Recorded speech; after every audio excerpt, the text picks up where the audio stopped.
Institute of real homeopathy IRS এর পক্ষ থেকে আমি কাজী আজম আপনাদের শান্তি ও মঙ্গল কামনা করে আমাদের ইউটিউব চ্যানেলের দ্বিতীয় প্রেজেন্টেশন শুরু করছি। আমাদের এখনকার পর্ব how to learn real homeopathy. Homeopathy কি, আবার রিয়েল হোমিওপ্যাথি বা কি, আবার এটি আমরা কিভাবে শিখতে পারি, এ পর্বে আমরা সেই বিষয়টি সংক্ষিপ্ত এবং তাৎপর্যপূর্ণ রূপে আপনাদের সামনে উপস্থাপনের চেষ্টা করব। স্যার ডাক্তার শ্যামল কুমার দাস উদ্ভাবিত গো back procedure of real homeopathic therapeutic system জানা, বোঝা এবং কাজে লাগানোর জন্য আমাদের টিউটোরিয়ালগুলো আপনাদের কাজে লাগবে আশা করছি। যথাযথভাবে রিয়েল হোমিওপ্যাথি বুঝতে হলে এবং এগুলিকে ধারাবাহিকভাবে আপনাকে দেখতে হবে। আপনি যদি ফিলোসফি পার্ট 1 না দেখে থাকেন তাহলে ডিসক্রিপশন বক্সে লিংক দেওয়া আছে, প্রয়োজনে দেখে নেবেন। শেখার জন্য সময় নিয়ে মনোযোগের সাথে প্রতিটি পর্ব বারবার দেখুন, প্রয়োজনে ডাউনলোড করে নিন। আপনাকে গো ব্যাক থিওরি বা রিয়েল হোমিওপ্যাথির দার্শনিক ভিত্তি অন্তরে গেঁথে নিতে হবে, নতুবা প্র্যাকটিসের সময় আপনার কংক্রিট প্রেসক্রিপশন করতে ব্যর্থ হবেন। প্রচলিত হোমিওপ্যাথিক ধারণা আপনাকে বারবার বিভ্রান্ত করতে পারে। প্রথম পর্বের বানানগত কিছু ত্রুটি ডাক্তার রফিকুল ইসলাম আমাদেরকে ধরিয়ে দিয়েছেন, এজন্য তাকে আমাদের পক্ষ থেকে ধন্যবাদ জানাচ্ছি। আমাদের এই অনাকাঙ্ক্ষিত ত্রুটির জন্য দুঃখ প্রকাশ করছি। আশা করি আগামীতে আমরা সতর্ক থাকব। এই চ্যানেলটি যদি আপনাদের জন্য প্রয়োজন মনে করেন তবে সাবস্ক্রাইব করে বেল আইকনে ক্লিক করে রাখুন, নিয়মিত নোটিফিকেশন পাবেন। ভালো লাগলে লাইক দিবেন, খারাপ লাগলে ডিসলাইক দিবেন। এছাড়াও আপনাদের গঠনমূলক সৃজনশীল কমেন্ট আমরা প্রত্যাশা করি। প্রথম পর্বে যারা সাবস্ক্রাইব করেছেন, লাইক দিয়েছেন, ডিসলাইক করেছেন অথবা কমেন্ট পাঠিয়েছেন তাদের সকলকে আমরা আইআরএস এর পক্ষ থেকে কৃতজ্ঞতা প্রকাশ করছি। চলুন আমরা মূল আলোচনা শুরু করি।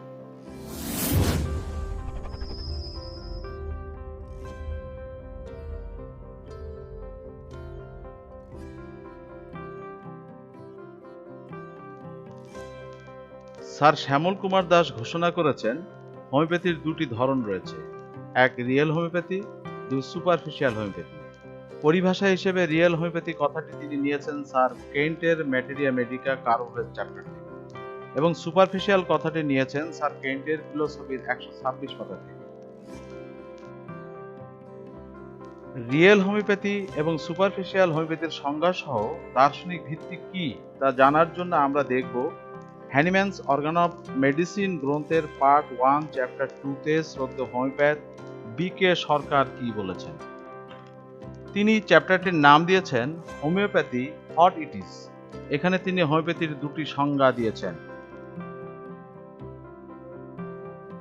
In B.K. Sarkar's Organon of Medicine, page 95, first definition, in a wider sense, homeopathy, in the first place, means a method of scientific study and therapeutic practice.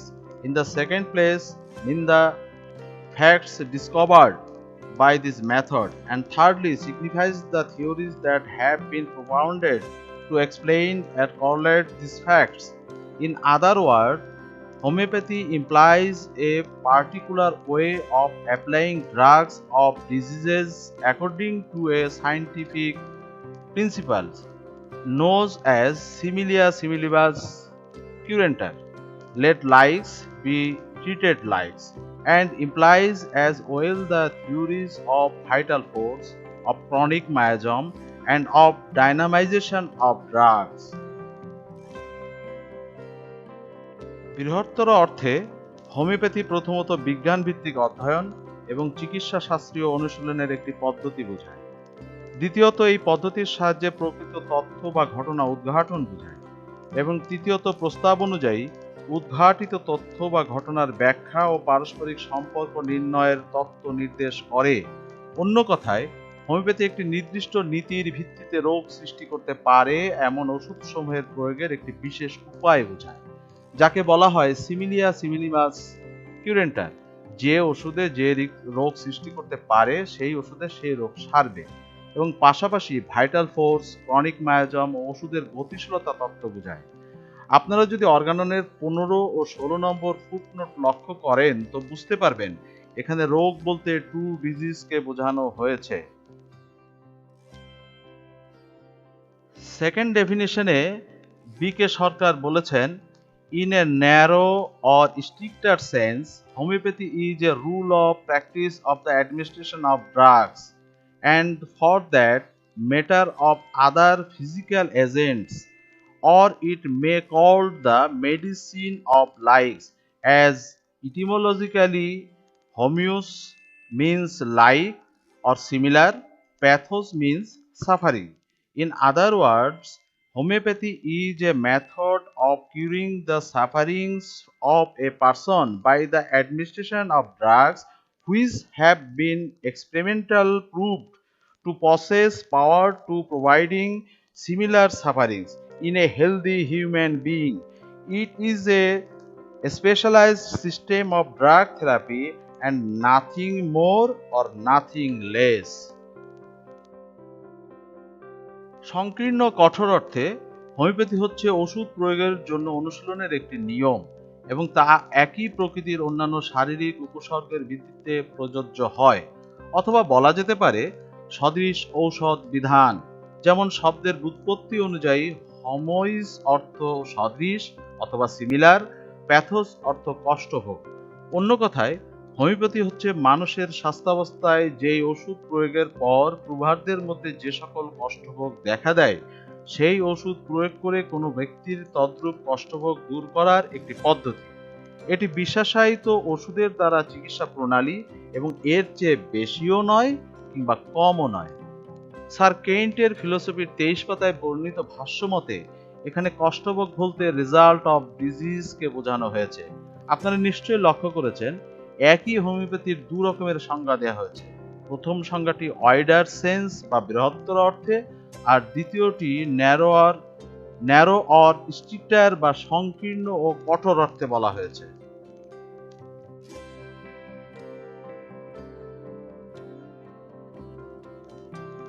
আমরা সংজ্ঞা দুটির পার্থক্য পর্যালোচনা করলে দেখতে পাবো মনোভাব এবং ধারণাগত 8টি পার্থক্য এখানে রয়েছে। ফার্স্ট ডেফিনিশনে বলা হয়েছে হোমিওপ্যাথি বিজ্ঞানভিত্তিক অধ্যয়নের বিষয় এবং এটি একটি থেরাপিউটিক সিস্টেম। দ্বিতীয় ডেফিনিশনে বলা হয়েছে বিজ্ঞানভিত্তিক অধ্যয়নের প্রয়োজন নেই, থেরাপিউটিক সিস্টেম নয়, শুধুমাত্র ওষুধ প্রয়োগের ব্যবহারিক দিক জানাটাই যথেষ্ট। ফার্স্ট ডেফিনেশনে বলা হয়েছে হোমিওপ্যাথি হচ্ছে আজকের সমস্যা কেন হলো তার তথ্য বা ঘটনা উদ্ঘাটন এবং তার ব্যাখ্যা সহ পারস্পরিক সম্পর্ক নির্ণয়ের মেথড। সেকেন্ড ডেফিনেশনে বলা হয়েছে কেন বা ঘটনা উদ্ঘাটনের প্রয়োজন নেই, শুধুমাত্র রোগীর কষ্টভোগের লক্ষণগুলো সংগ্রহ করে ড্রাগ এবং প্যাশেন্টের মধ্যে সমন্বয় করাই যথেষ্ট। ফার্স্ট ডেফিনেশনে ট্রু ডিজিজ অনুযায়ী সিমিলিয়া সিমিলিবাস কিউরেন্টার এর কথা বলা হলেও সেকেন্ড ডেফিনেশনে রেজাল্ট অফ ডিজিজ অনুযায়ী সদৃশ ঔষধ নির্বাচনের কথা বলা হয়েছে।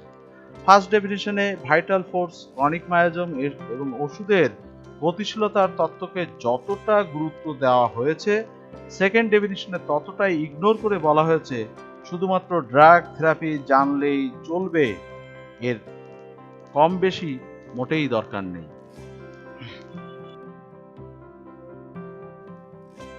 এ প্রসঙ্গে লেসার রাইটিংস এর 230 পাতায় স্যার কেন্টের একটি অবজারভেশন জেনে নিই।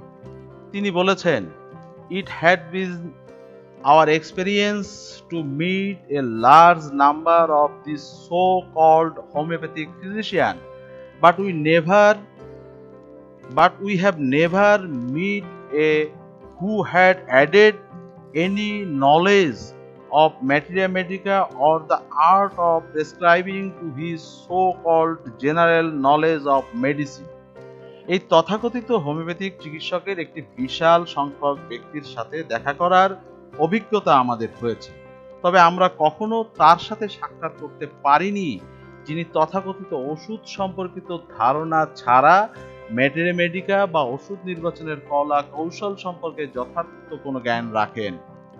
রিয়েল হোমিওপ্যাথিকে বুঝতে স্যার কেন্টের এই অবজারভেশন অত্যন্ত গুরুত্বপূর্ণ। বিকে সরকারের সংজ্ঞা দুটির সাথে এই অবজারভেশনের যোগসূত্র রয়েছে।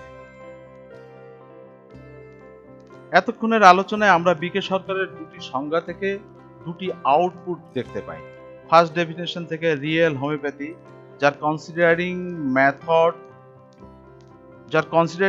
Matter to disease. Second definition থেকে সুপারফিশিয়াল হোমিওপ্যাথি, যার considering matter result of disease. দুটোই হোমিওপ্যাথি, কিন্তু সমস্যা কোথায়? স্যার কেন্ট সমস্যা যে কি সে সম্পর্কে তার ফিলোসফির 23 কথায় বলেছেন, prescribing for the result of disease causes changes in the result of disease but not in the sickness except two হারি ইটস প্রোগ্রেস। রোগের পরিণাম ফল বিবেচনা করে ওষুধ দিলে রোগের পরিণাম ফলের উপশম হবে ঠিকই, কিন্তু প্রকৃত মানুষটির সিকনেসের উপর ওষুধ নির্বাচন না করতে পারার কারণে ভিতরে ভিতরে আসল রোগটি বাড়তে থাকে। অর্থাৎ সুপারফিশিয়াল হোমিওপ্যাথি অনুযায়ী আপনি যদি চিকিৎসা করেন তো যে যন্ত্রণা নিয়ে রোগী এসেছেন তার আরাম হবে ঠিকই, কিন্তু তিনি প্রকৃত সুস্থ তো হবেনই না, বরং দিনকে দিন খারাপের দিকে যাবে। অন্যদিকে রিয়েল হোমিওপ্যাথি মতে সিকনেসের চিকিৎসা করলে সে প্রকৃত আরোগ্য লাভ করবেন।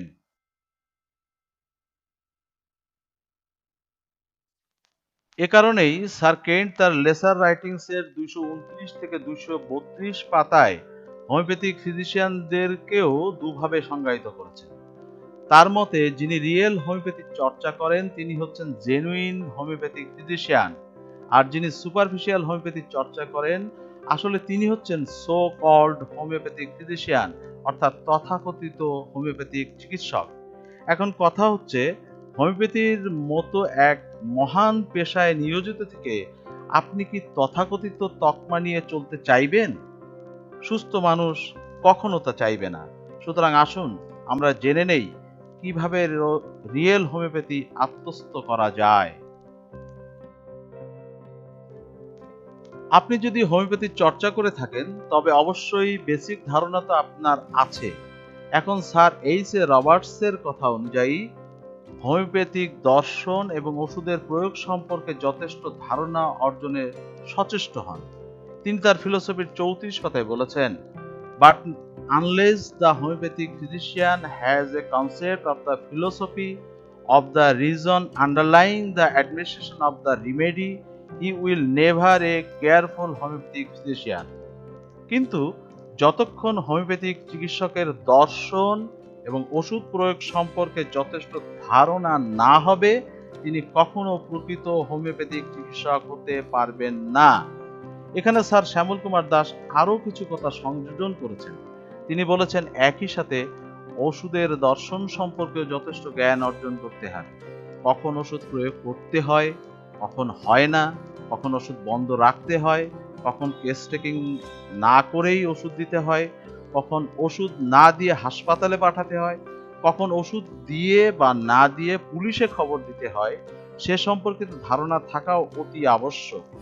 ওষুধের পটেন্সি এবং তা প্রয়োগ সম্পর্কেও যথেষ্ট জ্ঞান থাকা জরুরি। এতটুকু ধারণা অর্জন করতে পারলে আপনি রিয়েল হোমিওপ্যাথি চর্চা করতে পারবেন, তবে অবশ্যই আপনাকে একজন জানা বোঝা চিকিৎসকের সাহচর্যে থেকে তা করতে হবে। স্যারের সিনিয়র ছাত্ররা এ ব্যাপারে সহযোগিতা করতে প্রস্তুত আছেন। আর যদি আপনি রিয়েল হোমিওপ্যাথিতে সম্পূর্ণ জ্ঞান অর্জন করতে আগ্রহী হয়ে থাকেন তো আপনার ব্যাপারে স্যার শ্যামল কুমার দাসের পরামর্শ অনুযায়ী 35টি বিষয়ে পুরোপুরি ধারণা অর্জন করতে হবে। নাম্বার 1, সিক সম্পর্কে আপনার পরিষ্কার জ্ঞান থাকতে হবে। সিকনেস এবং পেশেন্টের পার্থক্য আপনাকে বুঝতে হবে।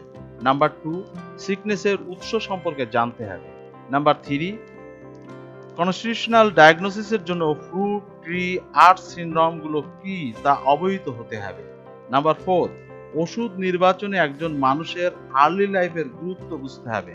নাম্বার 5, শৈশবের কান্নাকাটি থেকে কিভাবে ফিলোসফি ও ভাইটাল ফোর্সের অবস্থা প্রকাশ পায় তা বুঝতে হবে। নাম্বার 6, শৈশবের আচরণ থেকে কিভাবে ফিলোসফি ও ভাইটাল ফোর্সের অবস্থা প্রকাশ পায় তাও জানতে হবে। নাম্বার 7, চিকিৎসক হিসেবে আপনার সিক্স সেন্সের গুরুত্ব কতটুকু তাও বুঝতে হবে।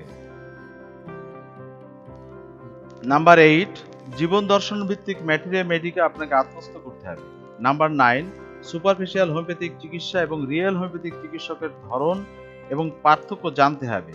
শুধু জানাটাই যথেষ্ট নয়, হৃদয়ে তা গেঁথে নিতে হবে।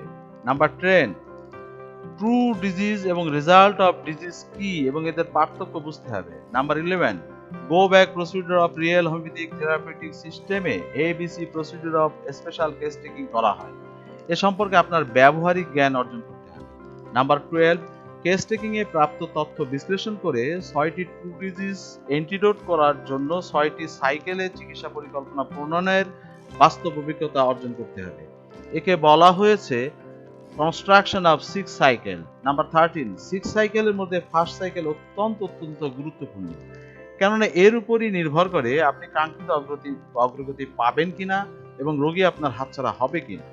সেজন্য ফার্স্ট সাইকেলের গুরুত্ব আপনাকে উপলব্ধি করতে হবে। নাম্বার 14, আলহামদুলিল্লাহ আমাদের সামনে এখন প্রায় 8,000 হোমিওপ্যাথিক ওষুধ আছে। এর মধ্যে মাত্র 8টি ওষুধকে 6টি ট্রু ডিজিজ অ্যান্টিডোট করার জন্য স্যার শ্যামল কুমার দাস মনোনীত করেছেন। কিন্তু কেন করেছেন সে সম্পর্কে আপনার স্বচ্ছ ধারণা থাকতে হবে। Number 15, tuberculosis, post tubercular syndrome, tubercular diathesis অর্থাৎ টিডি কি এবং এর গুরুত্ব সম্পর্কে বিস্তারিত জ্ঞান অর্জন করতে হবে।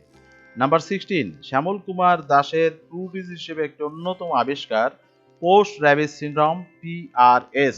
এটি কি এবং কিভাবে একে শনাক্ত করা যায় তা আপনাকে বিস্তারিত জানতে হবে। নাম্বার 17, স্পেশাল চাইল্ড কি এবং এটি বন্ধের পথ কি, ইনকিউরেবল তথা দুরারোগ্য ডিজিজ আমরা কিভাবে ঠেকাতে পারি সে সম্পর্কে যথাযথ জ্ঞান অর্জন করতে হবে। নাম্বার 18, স্যার শ্যামল কুমার দাসের ট্রু ডিজিজ হিসেবে আরেকটি অন্যতম আবিষ্কার পোস্ট ট্রমা সিনড্রোম PTS। এটি সবিস্তারে আপনাকে জানা বোঝা খুবই জরুরি। নাম্বার 19, মডার্ন সায়েন্স বলে থাকে ডায়াবেটিস সারে না, স্যার শ্যামল কুমার দাস বলেছেন এটি নিরাময়যোগ্য। ড্রসরা কিভাবে এক্ষেত্রে অবদান রাখে তা আপনাকে জানতে হবে। নাম্বার 20, ড্রসরা মৃতপ্রায় মানুষের দেহে প্রাণ সঞ্চার করতে পারে অর্থাৎ কর্পস রিভাইভার হিসেবে কাজ করে সেটি কিভাবে তা আপনাকে জানতে হবে। নাম্বার 21, কার্বোভেজ স্যার হ্যানিম্যানের মনুমেন্ট এবং অন্যতম কর্পস রিভাইভার, কিন্তু কেন তা আপনাকে সবিস্তারে জানতে হবে। নাম্বার 22, হাইড্রোফোবিনামও কিভাবে কর্পস রিভাইভার হিসেবে কাজ করতে পারে তা আপনাকে অবগত হতে হবে। নাম্বার 23, রোগী পর্যবেক্ষণ এবং চিকিৎসা মূল্যায়নে কনসাসনেস এবং ফ্রিডম অত্যন্ত গুরুত্বপূর্ণ দুটি পরিভাষা। এদের সম্পর্ক এবং পার্থক্য না বুঝলে পুরো চিকিৎসা প্রক্রিয়ায় ব্যর্থ হতে পারে, অতএব এদের সম্পর্কে জানা বোঝা জরুরি। নাম্বার 24, স্যার শ্যামল কুমার দাস এমন 4টি গুরুত্বপূর্ণ প্রশ্ন উদ্ভাবন করেছেন যার সফল প্রয়োগে ABC কেস টেকিং এবং ফার্স্ট সাইকেল অত্যন্ত সহজ হয়ে যায়। এটির প্রয়োগ কৌশল আপনাকে জানতে হবে। নাম্বার 25, ইনফেকশিয়াস ডিজিজ একটি কমন ইস্যু, বিষয়টি জটিল তবে রিয়েল হোমিওপ্যাথিতে এর সহজ চিকিৎসা আছে, সেটি কিভাবে তা আপনাকে জানতে হবে। নাম্বার 26, স্যার হ্যানিম্যান হোমিওপ্যাথির জনক এবং স্যার কেন্ট এর পথ প্রদর্শক। তারা হোমিওপ্যাথি বিকশিত করতে প্রাথমিক ছাত্রদের জন্য যেমন সুপারফিশিয়াল হোমিওপ্যাথির নির্দেশনা দিয়েছেন, তেমনি রিয়েল হোমিওপ্যাথি কিভাবে প্রতিষ্ঠিত হতে পারে সে সম্পর্কেও যথেষ্ট ধারণা দিয়েছেন। সুতরাং অন্ধের মতো তাদের অনুসরণ করলে প্রকৃত অর্থে তাদেরকে অনুসরণ করা হবে না, এই বাস্তবতাটি যথাযথভাবে আপনাকে বুঝতে হবে। নাম্বার 27, রিয়েল হোমিওপ্যাথি চিকিৎসক হিসেবে কিভাবে স্রষ্টার আশিস বাড়ি লাভ করে বা স্রষ্টার পক্ষ থেকে সাহায্য পেতে পারে সে সম্পর্কে আপনার ধারণা ও প্রত্যয় থাকতে হবে। নাম্বার 28, হোমিওপ্যাথিক সায়েন্স এবং মডার্ন সায়েন্স উভয়ই আপনাকে যথাযথভাবে আত্মস্থ করতে হবে। নাম্বার 29, একজন মানুষের ভাইটাল ফোর্স এবং ইমিউনিটি সিস্টেম কি, এগুলি কিভাবে কাজ করে এবং তার প্রকাশ কিভাবে বোঝা যায় তার যথাযথ জ্ঞান অর্জন করতে হবে। নাম্বার 30, ভাইটাল ফোর্স এবং ভাইটাল রিয়াকশন কি তা বুঝতে হবে। নাম্বার 31, ম্যাথমেটিক্যাল সিমটম এবং ল্যাবরেটরি রুব্রিক কি এবং চিকিৎসা ক্ষেত্রে এর গুরুত্ব অনুধাবন করতে হবে। নাম্বার 32, অর্গানন এবং হোমিওপ্যাথিক ফিলোসফি কেন প্রেসক্রিপশনের জন্য একমাত্র অনুসরণযোগ্য তার মর্মার্থ আপনাকে বুঝতে হবে। নাম্বার 33, কিভাবে একজন মানুষ প্রকৃত স্বাস্থ্যাবস্থা ফিরে পেতে পারে তার নীতি ও কলাকৌশল সম্পর্কিত যথেষ্ট জ্ঞান আপনাকে অর্জন করতে হবে। নাম্বার 34, স্যার শ্যামল কুমার দাস বলেছেন দত্তরা সব পারে কিন্তু একজন মানুষের স্বভাব চরিত্র ঠিক করতে পারে না, কিন্তু রিয়েল হোমিওপ্যাথিক চিকিৎসকের পক্ষে এক্ষেত্রে সাফল্য লাভ সম্ভব, কিভাবে তা আপনাকে উপলব্ধি করতে হবে। এবং নাম্বার 35, টিউবারকুলার ডায়াথেসিস এবং ধ্বংস, আবার টিউবারকুলার ডায়াথেসিস এবং সৃষ্টি, এ কথা দুটির মর্মার্থ আপনাকে উপলব্ধি করতে হবে। এই 35টি সাজেশন অনুযায়ী আপনি যথেষ্ট জ্ঞান অর্জন এবং চর্চা করলেই আপনি রিয়েল হোমিওপ্যাথ হিসেবে প্রকৃতই যোগ্যতা অর্জন করতে পারবেন। তখন একলা চলার যথেষ্ট সাহস এবং সামর্থ্য আপনার অর্জিত হবে ইনশাআল্লাহ। কলেজের শিক্ষার পাশাপাশি বহুল ব্যবহৃত কয়েকটি ম্যাথমেটিকা অনুসরণ করলেই সুপারফিশিয়াল হোমিওপ্যাথিক চর্চা করা যায়। এর সাথে অর্গাননের ওষুধ সংক্রান্ত কিছু জ্ঞান এবং কম্পিউটারের মাধ্যমে ল্যাবরেটরির সাহায্য নেওয়ার সুযোগ থাকলে তো কথাই নেই, আপনার রোগীর অভাব হবে না। তবে অভাব যেটি হবে সেটি হচ্ছে স্যার হ্যানিম্যানের সিক টু হেলথের সন্ধান আপনি পাবেন না। হোমিওপ্যাথি যে অনেক অসাধ্য সাধন করতে পারে এই মনোবল আপনার থাকবে না, যার প্রাপ্তি একমাত্র রিয়েল হোমিওপ্যাথিতেই আশা করা যায়। স্যার শ্যামল কুমার দাসের 35টি সাজেশন পূর্ণভাবে জানতে চাইলে স্যারের advance course of real homeopathy ACRH এ আপনাকে ভর্তি হতে হবে। এজন্য বাংলাদেশে ডাক্তার আবু আহসান জাহিদ এবং ভারতের ডাক্তার দিলীপ মিত্রের সাথে আপনাদেরকে যোগাযোগ করতে হবে। আর অবশ্যই আপনাকে doctor sir SM Kamal Hossain সাহেবের সাথে যোগাযোগ করে হোমিওপ্যাথিক বিজ্ঞান, health and fitness doctor Shyamal Kumar দাসের এই বইটি আপনাকে অবশ্যই সংগ্রহ করতে হবে। এই বইটি অনেক আপডেট হয়েছে, সে কারণে স্যারের হোমিওপ্যাথিক সায়েন্স এই ম্যাগাজিনটি বা আরো যে সকল ম্যাগাজিন আছে সেই ম্যাগাজিনগুলো আপনাকে সংগ্রহ করতে হবে। পাশাপাশি মে 2020-তে স্যারের যে থিসিস রয়েছে, যে গবেষণাপত্রটি রয়েছে, এই গবেষণাপত্রটিও আপনাদেরকে সংগ্রহ করতে হবে। এদের মোবাইল নাম্বার আমরা ডিসক্রিপশন বক্সে দিয়ে দিয়েছি, দরকার হলে আপনারা যোগাযোগ করবেন। স্যারের গাইড অনুযায়ী আরো কিছু বই আপনাকে সংগ্রহ করতে হবে, যদিও তা সবই ইংরেজিতে লেখা। সদিচ্ছা থাকলে ইংরেজি পড়াও যায়, বোঝাও যায়। আপনাকে বিকে সরকার প্রণীত যে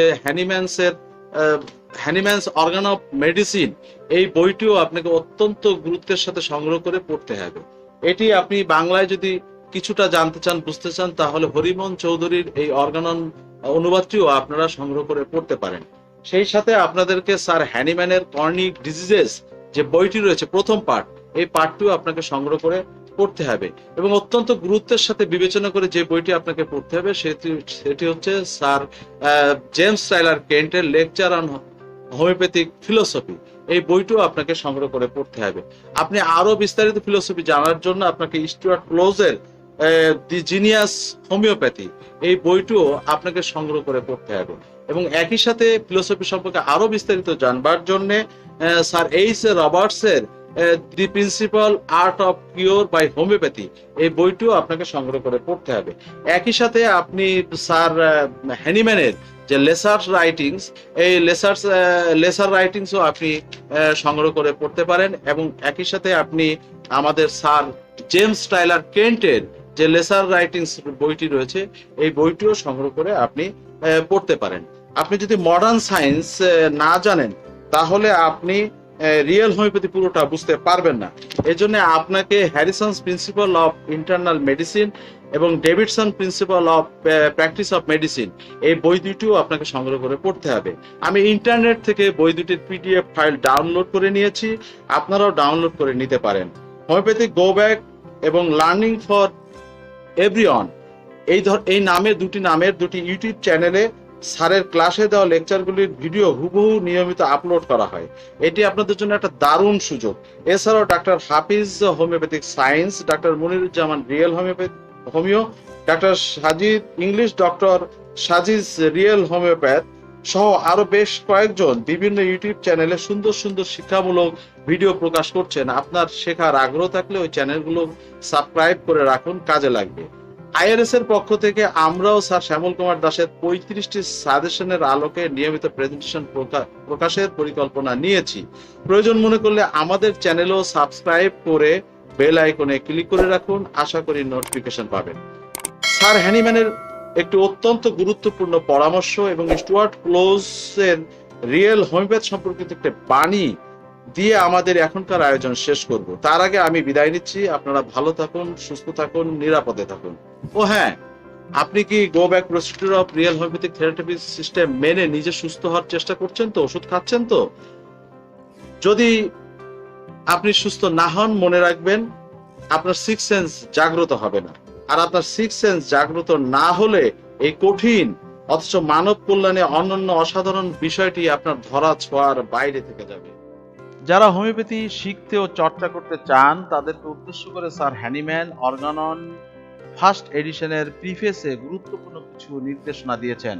তিনি বলেছেন, I must warn the reader that indolence, love of ease and obstinacy preclude effective service at the altar of truth, and only freedom from prejudice and untiring zeal qualify for the most sacred of all human occupations, the practice of the true system of medicine.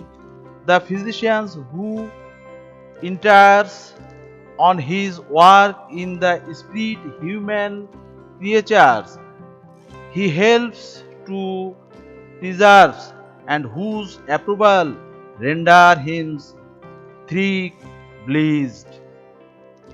বিশিষ্ট homeopathic গবেষক doctor Harimohan Chowdhury এই কথাটির অনুবাদ করেছেন। পাঠক সমাজকে আমি দৃঢ়ভাবে সাবধান করিয়া দিতে চাই যে আলস্য পরায়ণতা, আরাম প্রিয়তা, গোয়ার তুমি মনোভাব থাকিলে সত্যের সেবক হওয়া যায় না। শুধুমাত্র কুসংস্কার হইতে মুক্তি ও অক্লান্ত উৎসাহ উদ্দীপনাই মানুষের পবিত্রতম যুক্তিগুলিকে গুণান্বিত করিতে সক্ষম।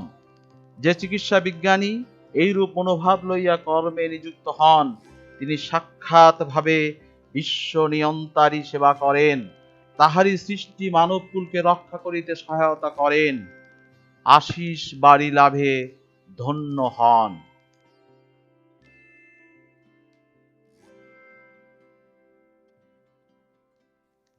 স্যার হ্যানিম্যানের এই নির্দেশনা মেনে যদি আমরা সকলেই এগিয়ে যেতে পারি, তবেই সত্যের পর্দা উন্মোচিত হবে। স্যার স্টুয়ার্ট ক্লোজের বাণী অনুযায়ী আমরা সেই যোগ্যতা অর্জন করতে সক্ষম হব যা তিনি ফিলোসফির 15 পাতায় বলেছেন, homeopathy is both an art and a science. The successful homeopathician must be both an artist and a scientist. His work must be both artistic and scientific. Theory and practice must go hand in hand. Technique must be governed by defined principles. Performance must be consistent with profession. অর্থাৎ homeopathy একটি শিল্প এবং একটি বিজ্ঞান। সফল হোমিওপ্যাথিশিয়ান অবশ্যই একজন শিল্পী এবং একজন বিজ্ঞানী। তার কাজ অবশ্যই শৈল্পিক এবং বৈজ্ঞানিক। তত্ত্ব ও অনুশীলন অবশ্যই একসাথে হতে হবে। কৌশল অবশ্যই নির্দিষ্ট নীতি দ্বারা পরিচালিত হতে হবে। পারফরমেন্স অবশ্যই পেশার সাথে সামঞ্জস্যপূর্ণ হতে হবে।